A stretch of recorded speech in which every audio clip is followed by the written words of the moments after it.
Je pensais que le plus dur dans le fait de mourir, ce serait de dire adieu à mes enfants. Je me trompais.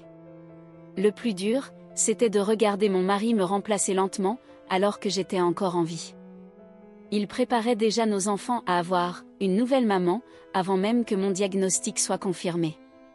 Et quand j'ai découvert qu'il sortait en cachette avec une autre femme tout en faisant semblant de me soutenir, ce fut la trahison de trop. Je n'avais pas les moyens de me soigner. Je perdais pied. Jusqu'au jour où un simple message posté en ligne a tout changé. Tout a commencé par un banal rendez-vous médical. Je n'étais pas malade, pas vraiment. Juste une grosse fatigue et quelques douleurs dans le dos. Mon mari, Marc, s'est moqué gentiment en disant que je faisais enfin mon âge, et on en a ri. J'ai 38 ans. 3 enfants, un boulot à temps plein, des réunions de parents d'élèves, les courses chez Leclerc, être épuisé, c'était juste mon quotidien. Mais quelque chose a changé dans le regard du médecin en consultant mes analyses. Probablement rien, m'a-t-il dit en tapotant l'écran. Mais on va faire quelques tests supplémentaires. C'était il y a 2 semaines. Depuis, tout s'est effondré. La fatigue est devenue insoutenable. J'oubliais des mots en plein milieu de mes phrases, je ratais les sorties sur l'autoroute. Au début, j'ai cru que c'était le stress.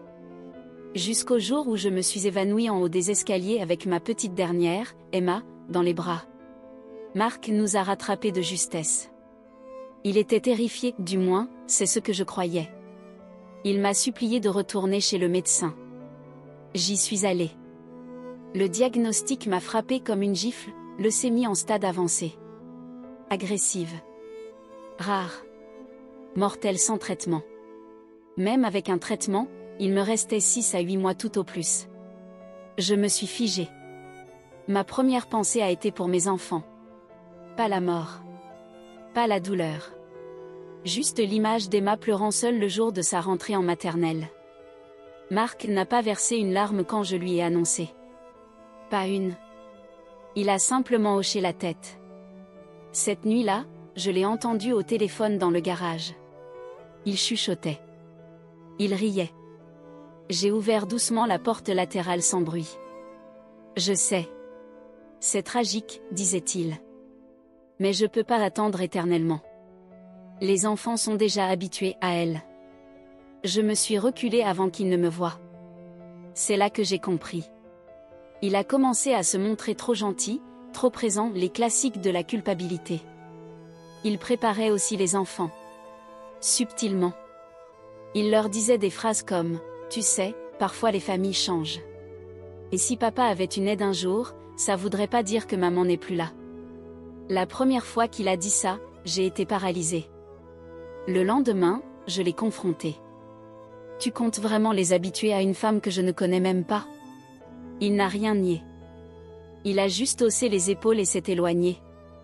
J'étais seule. Face à la mort. Avec 3 enfants.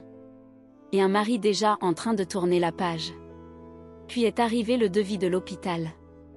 Même en vendant la maison, en vidant nos économies et en empruntant à toute la famille, il nous manquerait encore des dizaines de milliers d'euros. Ce soir-là, je suis restée seule dans la cuisine, à fixer les chiffres. Et j'ai fait quelque chose que je n'aurais jamais imaginé. J'ai écrit un message. Brutalement honnête. Sur un forum public. Pas de nom. Pas de plainte. Juste la vérité nue. Je suis allée me coucher en pensant que personne n'y prêterait attention. Mais au réveil, j'avais reçu un message privé qui allait tout changer. Le message était simple, j'ai lu ton post. Appelle-moi. Aucun nom. Aucun détail. Juste un numéro de téléphone. J'ai failli l'ignorer jusqu'à ce que je voie la pièce jointe, une capture d'écran d'un virement de 50 000 euros. La note disait, première étape. Si tu es sérieuse. Mes mains tremblaient en composant le numéro. Marc dormait dans la chambre à côté. Je me suis enfermée dans la salle de bain et j'ai ouvert le robinet pour masquer ma voix. Allô ? La voix était grave. Calme. Mesurée. C'est, la femme du message, ai-je chuchoté. Il s'est présenté, Michael. 42 ans. Chef d'entreprise à Lyon. Il m'a dit qu'il avait perdu sa femme à cause du même cancer rare, 5 ans plus tôt. Qu'il portait encore la douleur de l'avoir vue mourir, sachant qu'un traitement aurait pu la sauver s'ils avaient eu les moyens.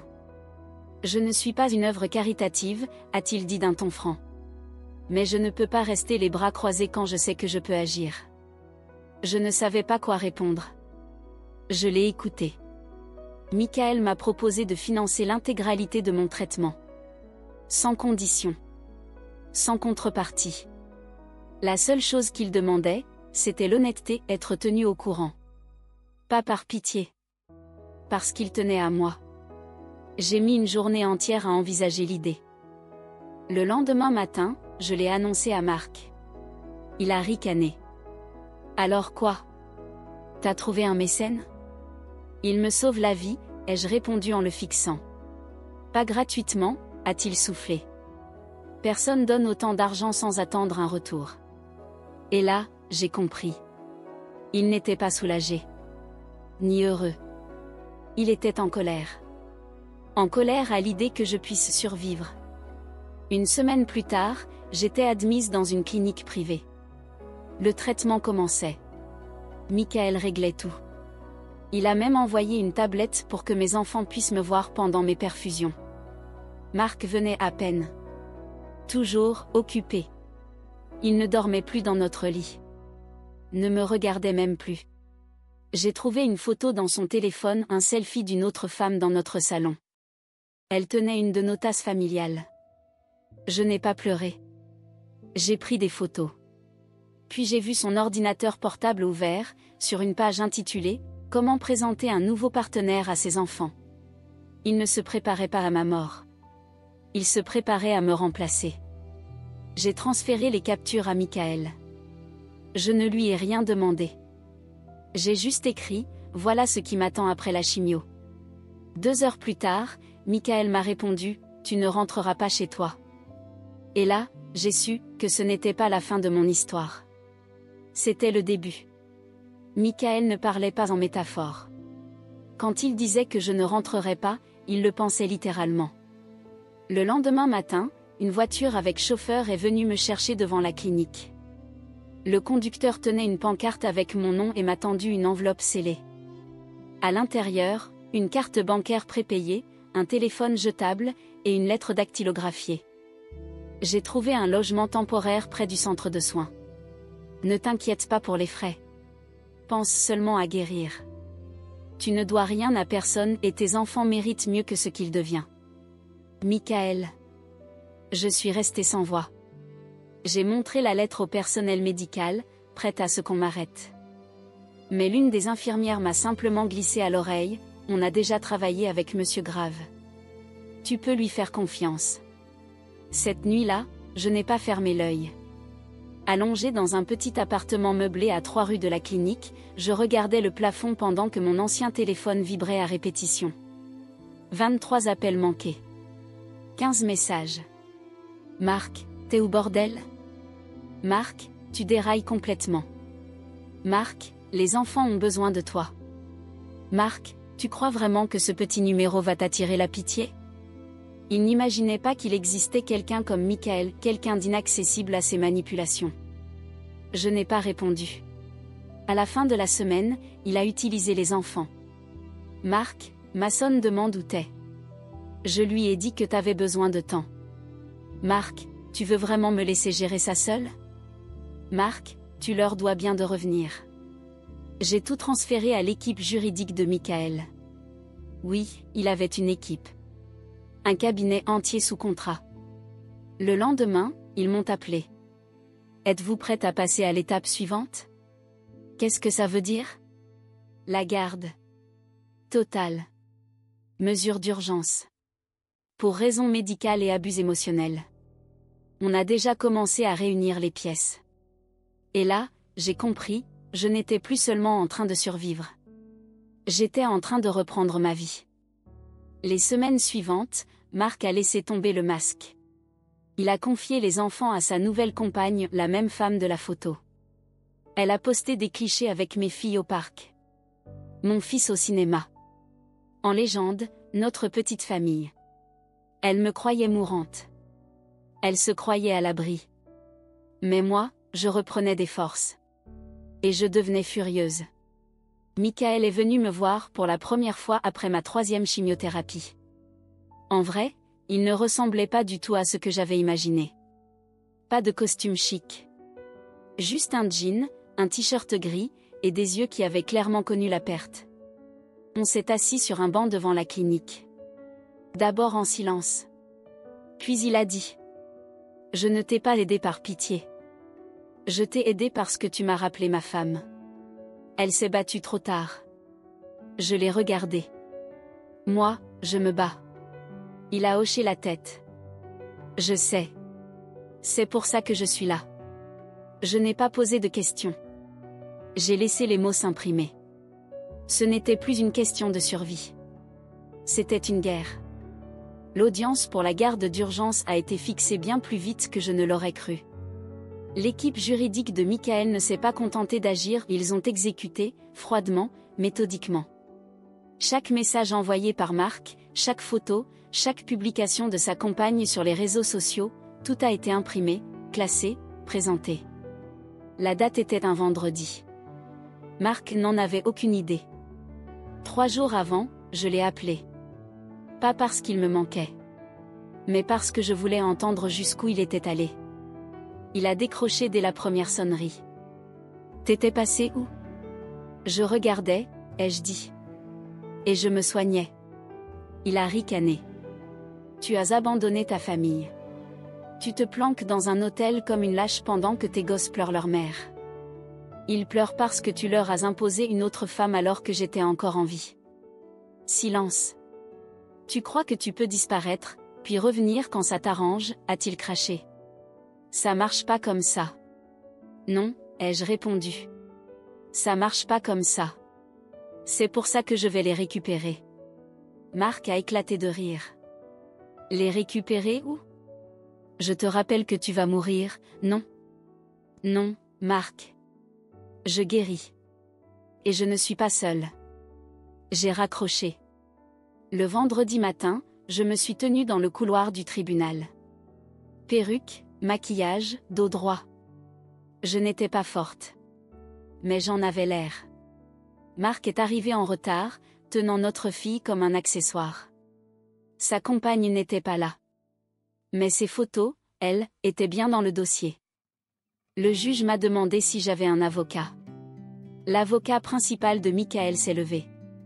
Oui, monsieur le juge. Elle n'est pas seule. Le visage de Marc s'est figé. L'audience a été rapide. Marc n'avait pas pris d'avocat. Il pensait que ce n'était qu'une formalité. Mais quand les photos sont sorties, la compagne tenant mes enfants, se faisant appeler « Maman 2.0 », les messages parlant d'attendre les funérailles, il s'est raidi. Le juge n'a même pas eu besoin de délibérer. Il m'a accordé la garde exclusive provisoire, pour raison médicale, dans l'attente d'un examen plus approfondi. Marc n'a obtenu qu'un droit de visite surveillé. Je suis sortie du tribunal, l'ordonnance dans une main, ma dignité dans l'autre. Ce soir-là, Michael nous a emmenés dîner. Moi et les enfants. Pas comme un rendez-vous. Mais comme une victoire. Les enfants étaient silencieux. Méfiants. Et je les comprenais. J'étais absente depuis des semaines. Mais quand Emma a posé sa tête sur mon épaule et murmuré « Tu vas mieux maintenant ?» j'ai enfin laissé couler mes larmes. Oui, ai-je dit. Je vais mieux. Michael n'a jamais été trop proche. Jamais intrusif. Mais quand Mason lui a demandé s'il était médecin, Michael a souri. Non, a-t-il dit. Juste quelqu'un qui voulait que ta maman gagne. Ce soir-là, en bord de lit, j'ai regardé mon téléphone. Marc avait envoyé un message. Une seule ligne. Marc, tu vas le regretter. Je l'ai regardé une minute entière. Puis je l'ai supprimé. Il n'avait plus aucun pouvoir. Et il n'avait aucune idée de ce qu'il attendait encore. Marc ne s'est pas présenté à sa première visite surveillée. Il a envoyé un SMS 5 heures plus tard, prétendant qu'il avait du boulot. À la suivante, il est arrivé en sentant l'alcool et a tenté d'amener sa compagne. Le personnel lui a interdit l'entrée. Il a fait une scène devant les enfants, hurlant que je les montais contre lui, et que je volais sa famille. Je n'ai pas répondu. Je n'en avais pas besoin. Chaque crise était consignée. Chaque menace. Chaque absence. Pendant ce temps, ma santé s'améliorait. Les traitements étaient durs, mais mes analyses se stabilisaient. Les médecins parlaient de « réponse exceptionnelle ». Moi, j'appelais ça de la rage de vivre. Marc ne voulait pas d'une femme malade. Il voulait une femme morte. Et il regardait son plan s'écrouler. Michael passait de plus en plus souvent. Pas pour s'imposer, mais pour aider. Il faisait les courses. Lisait des histoires aux enfants. M'attendait dans la voiture pendant mes rendez-vous. Toujours discret. Toujours respectueux. Un soir, Mason m'a demandé si Michael était le nouveau mari de maman. J'ai hésité. Avant que je réponde, Michael s'est agenouillé à côté de lui. Non, mon grand. Je suis juste quelqu'un qui a beaucoup de chance de connaître ta maman. C'était la première fois que Mason souriait depuis des semaines. Ce soir-là, après avoir couché les enfants, Michael est resté pour une tisane. Le silence entre nous n'était pas pesant. Juste, apaisant. Tu ne me dois rien, a-t-il dit doucement. Mais si un jour tu veux recommencer à zéro, je serais honoré d'en faire partie. Je ne savais pas quoi répondre. Je pleurais encore une relation qui était morte bien avant moi. Mais je n'ai pas dit non. Le lendemain, mon avocate m'a appelé. Marc a déposé une demande de garde exclusive. Il prétend que tu l'as monté les enfants contre lui. J'ai failli éclater de rire. Que va dire le juge quand il verra toutes ses absences et ses colères ? Justement, m'a-t-elle dit. Il a engagé un nouvel avocat. Très cher. Ils essaient de retourner la situation. Mais Michael était déjà en avance d'un coup. Il avait embauché un détective privé. Discret. Efficace. En 2 semaines, nous avions des photos, des vidéos, des relevés bancaires. Marc transférait de l'argent à sa compagne, des milliers d'euros. Pendant que je luttais pour ma vie, lui payait des séjours à la mer et des week-ends au spa. Mais la preuve la plus accablante ? Il avait mis en vente notre maison, sans mon accord. Il comptait encaisser l'argent rapidement et emménager avec elle. C'est là que j'ai arrêté de me défendre. On a déposé la demande de divorce dans la foulée. L'équipe juridique de Michael l'a rendu inattaquable. Et on a ajouté une requête complète pour faire retirer à Marc ses droits parentaux. Ce n'était plus une affaire de trahison. C'était une question de sécurité. Et le tribunal allait voir la vérité. Toute la vérité. La date du procès pour la garde définitive et le divorce fut fixée. 2 mois plus tard.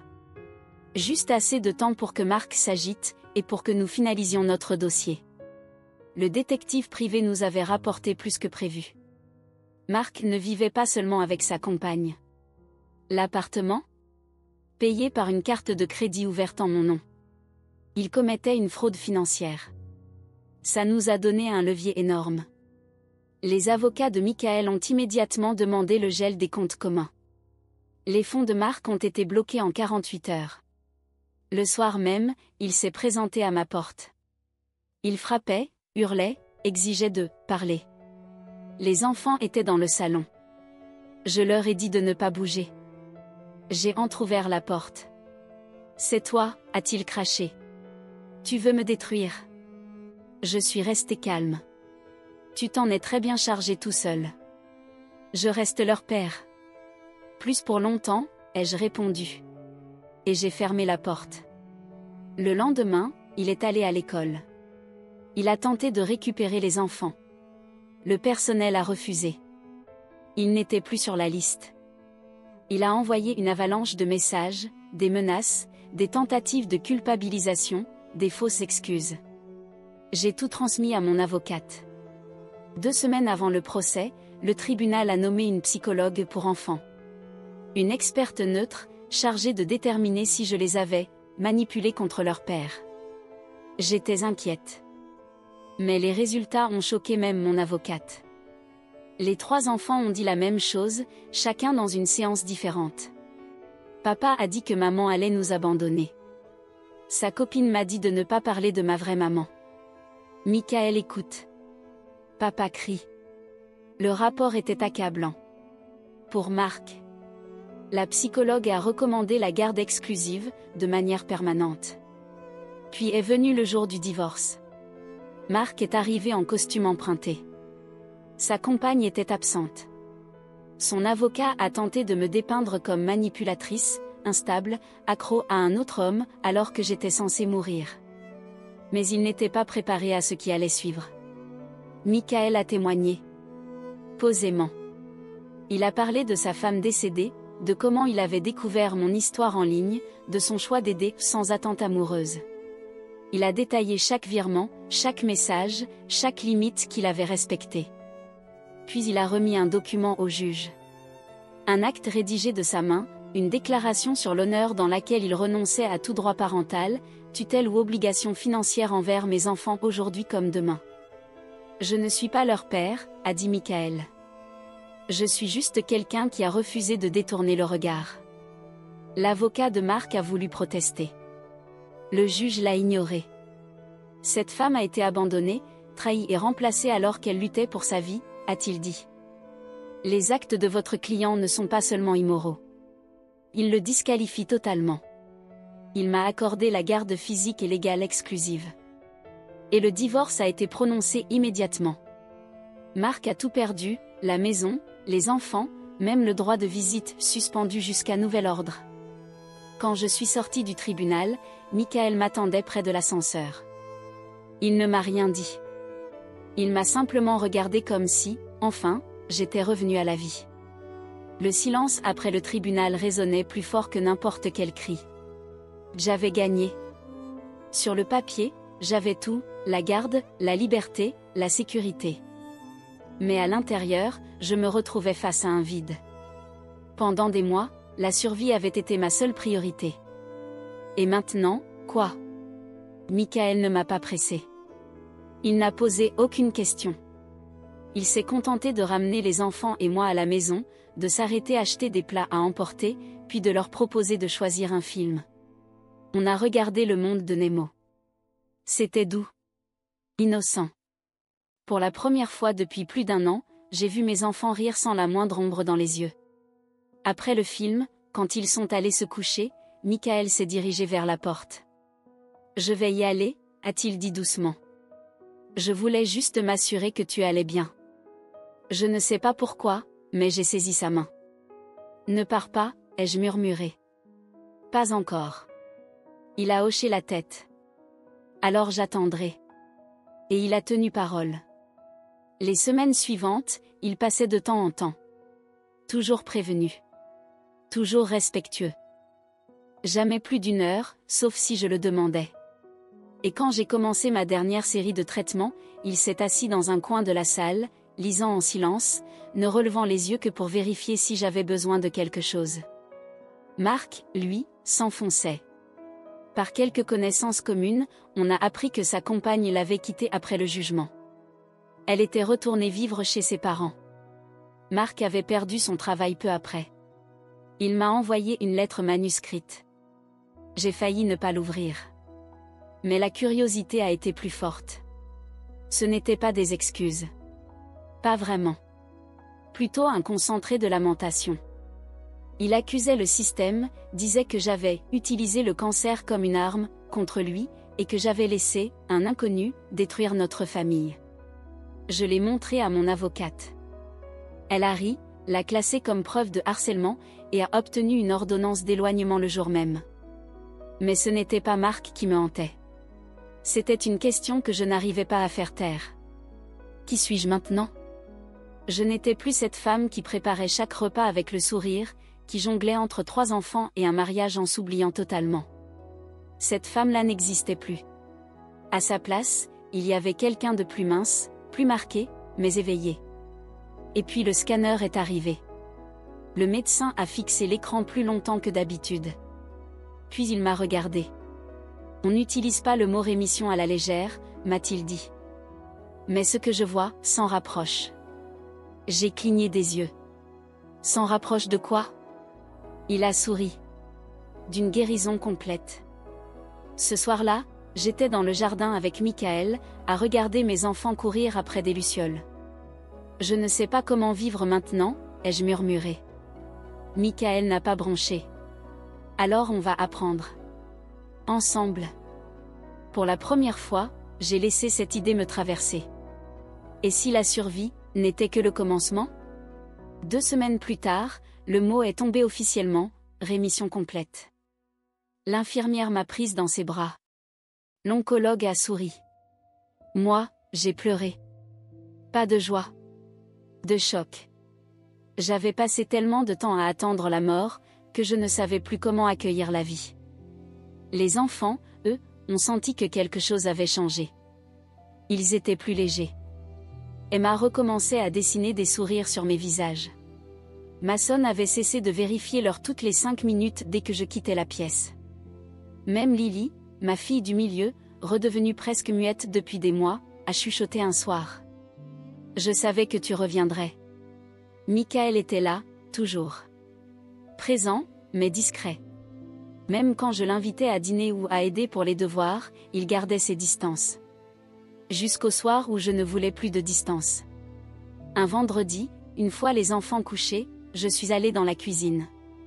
Il était là. Debout, appuyé contre le plan de travail. Je me suis simplement glissée à ses côtés, et j'ai posé ma tête contre son épaule. Il a passé un bras autour de moi, en silence. Ce n'était pas de la romance. Pas encore. C'était de la sécurité. De la connexion. Un vrai lien, le genre que je n'avais jamais connu, même en étant mariée.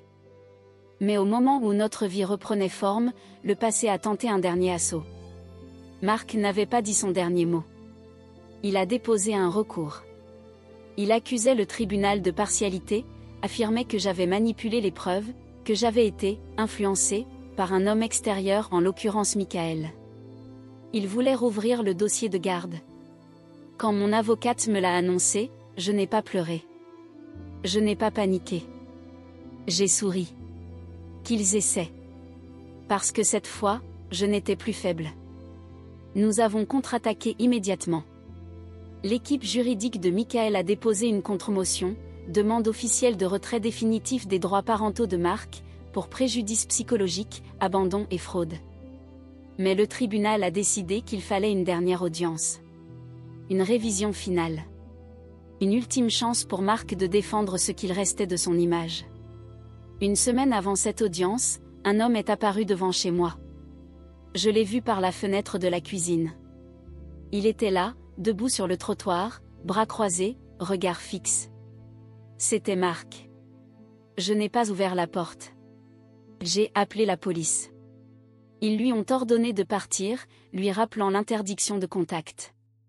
Il a haussé les épaules. Je voulais juste voir mes enfants. Les enfants étaient terrorisés. Emma a pleuré toute la nuit. Je me suis assise sur mon lit, les poings serrés, le corps tremblant. Pas de peur. De colère. Le lendemain, Michael m'a regardé droit dans les yeux et a dit 7 mots qui ont tout figé. Cette fois, tu ne vas pas fuir. Et il avait raison. Je ne fuyais plus. J'allais terminer cette histoire. Pas seulement pour moi. Mais pour mes enfants, qui avaient vu un homme détruire leur foyer, et essayer de réécrire l'histoire. Et cette fois, c'est moi qui tiendrai la plume. La salle d'audience, cette fois, semblait plus froide. Plus tranchante. Je n'étais plus cette femme fragile sous une perruque. J'ai franchi la porte la tête haute, mes cheveux repoussants, mes enfants derrière moi, assis aux côtés de Michael. Marc était seul. Pas de compagne. Pas de sourire en coin. Son avocat avait l'air épuisé avant même que l'audience ne commence. C'était son appel. Sa dernière chance de faire croire qu'il avait été un père. Il a tout tenté. Il a prétendu que j'avais monté les enfants contre lui. Accusé Michael d'avoir acheté sa place dans notre vie. Affirmé que j'avais utilisé le cancer pour gagner la sympathie du juge. Mais cette fois, le juge ne l'a pas cru. Il a étudié les dossiers, Le rapport de la psychologue, les relevés bancaires, les publications de la compagne, les absences aux visites, les textos, les tentatives d'intimidation. Puis, contre toute attente, il a demandé quelque chose que je n'avais pas vu venir. Il a souhaité parler aux enfants. En privé. Un par un. Sans avocat. Sans parents. Nous avons attendu en silence. Emma est entrée la première. Puis Lily. Puis Mason. 30 minutes. Puis 40. Quand le juge est revenu, il n'a pas hésité une seconde. Je ne trouve aucun élément justifiant d'annuler la décision précédente, a-t-il déclaré. Et je suis prêt à aller plus loin. Il a regardé Mark, le regard glacé. Votre comportement a été négligent, manipulateur, et profondément nuisible. Vos enfants ont exprimé, de manière claire et constante, de la peur et de la confusion liées à vos actes. Vous avez utilisé la maladie de leur mère comme une opportunité pour l'abandonner, la remplacer, et les désorienter. Mark a tenté d'intervenir. Le juge l'a interrompu d'un geste sec. À compter de maintenant, vos droits parentaux sont révoqués. Vous n'aurez plus aucun contact avec ces enfants. Toute tentative entraînera des poursuites. Un silence. Mark est resté debout, figé, comme si le sol s'effondrait sous ses pieds. Il n'a rien dit. Il n'a pas crié. Il est juste sorti. Lentement. Vaincu. Je n'ai pas souri. Je n'ai pas crié victoire. J'ai simplement respiré. Pour la première fois depuis des années. Les enfants m'ont enlacé si fort que j'ai cru que mes côtes allaient se briser. Ce soir-là, j'ai préparé le dîner moi-même. Non pas par obligation. Mais par envie. On a mis de la musique. Emma a dansé. Mason a ri jusqu'à en recracher son jus d'orange. Plus tard, quand tout était calme, Michael et moi étions sur la terrasse. Je ne pensais pas survivre, ai-je dit. Ni au cancer. Ni à la trahison. À rien. Il m'a regardé. Tu n'as pas juste survécu. Tu t'es reconstruite. Je l'ai regardé. Tu crois que c'est fini? Il a secoué la tête. Non. Je crois que ça commence à peine. Et il avait raison. Il me restait une dernière chose à affronter. Une dernière vérité. Mais cette fois, je savais que je ne serais plus jamais seule. 3 semaines après l'audience finale, une lettre est arrivée dans ma boîte aux lettres. Pas de nom d'expéditeur. Juste mon prénom, écrit d'une écriture tremblante. Je l'ai ouverte sans réfléchir, pensant que c'était un courrier du tribunal. C'était une lettre de la mère de Mark. Mon ex-belle-mère. Elle n'avait pas pris de mes nouvelles pendant ma maladie, ni pendant la garde, ni pendant le divorce. Pas un mot. Pas un appel. La lettre commençait simplement. Je sais que je ne mérite pas de réponse. Mais je devais écrire. Elle expliquait que Mark avait été interné en hôpital psychiatrique. Qu'il avait perdu son emploi, vidé ses économies, et rejeté la faute sur tout le monde sauf lui. Puis elle a écrit quelque chose qui m'a glacée. Il a dit que tu étais la première à l'avoir fait se sentir remplaçable. J'ai plié la lettre. Je l'ai glissée dans la cheminée. Et je l'ai regardée partir en cendres. Parce que ce n'est pas moi qui avais rendu Mark remplaçable. C'est lui qu'il était devenu le jour où il a commencé à préparer mes enfants à avoir une autre mère, alors qu'il m'appelait encore depuis mon lit d'hôpital. Je ne portais plus sa honte. Ni sa culpabilité. Je portais des sacs de goûter, des histoires du soir, des projets d'école. Et l'amour. Parce qu'un mois après avoir brûlé cette lettre, j'étais devant un miroir, dans une pièce silencieuse, en train de boutonner une robe blanche simple, sans fioritures, mais magnifique. Dans le jardin, Michael m'attendait au bout de l'allée, un bouquet de tournesol à la main, mes préférés. Les enfants étaient à ses côtés. Mes filles portaient des robes assorties. Mon fils m'a tendu une bague.